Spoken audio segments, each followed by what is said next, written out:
Dernier match de la première phase de championnat, Bordeaux joue contre Violaine. Le prochain rendez-vous pour toutes les équipes sera la Coupe de France Agility Game le week-end du 15 avril.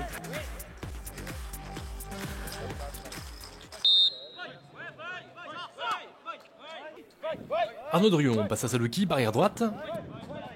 Saluki longe la barrière. Rentre un peu et frappe trop à droite. Mika Miguez passe à Drion, barrière gauche. Drion qui se recentre. Laisse la balle à Frédéric Villeroux, qui fonce vers le but côté droit. Il dépasse la défense et tire croisé, trop à gauche.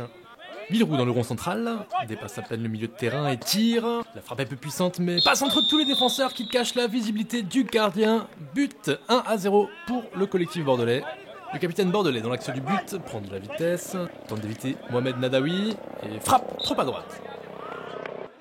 Villeroux côté gauche, passe Ousmane Lo, crochet à droite et tir arrêté par Olivier Castel. Coup franc pour Bordeaux réalisé par Miguez qui frappe direct au-dessus de la barre transversale. Saluki au milieu de terrain, passe Arnaud Drion, barrière gauche. Drion qui se replace dans l'axe et tire trop à droite. Alan Castel a le ballon pour Violaine. Il arrive face au but, tire sur Villeroux, la balle rebondit, il la récupère et frappe arrêtée par Jérémy Sofisso. Villeroux passe à Miguez. Oppressé par Théolifo. Miguez recule. Villeroux reprend le ballon. Fonce par la droite. La défense se resserre. Il parvient quand même à passer, tire trop à droite. Lifo qui se défait de Villeroux, avance vers le but, mais manque sa frappe. Miguez court son arc vers le centre.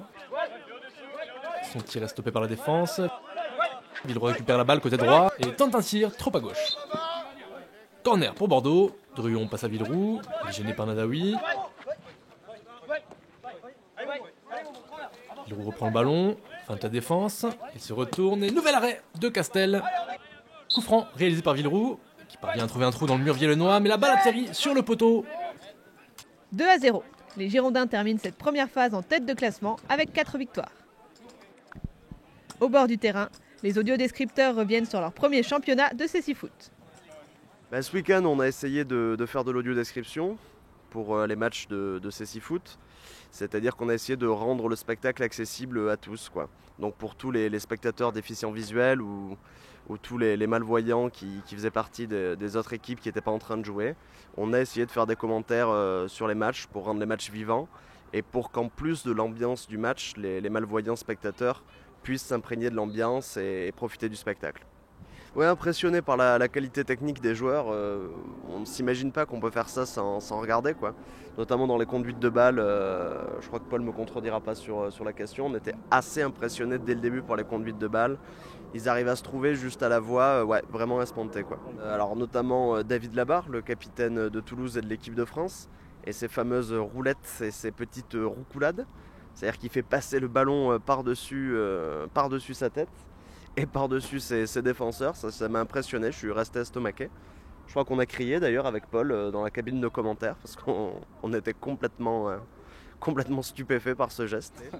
Ouais, le capitaine de Bordeaux, Fred Villeroux, qui a été assez impressionnant. Moi, une action qui m'a marqué, c'est il part du côté gauche, ligne médiane, il repique dans l'axe, il élimine les joueurs avec des tout petits crochets pour s'écarter d'1 mètre à gauche, 1 mètre à droite. Il arrive à l'entrée de la surface et il nettoie la lucarne avec une frappe intérieure du pied. C'est hyper impressionnant.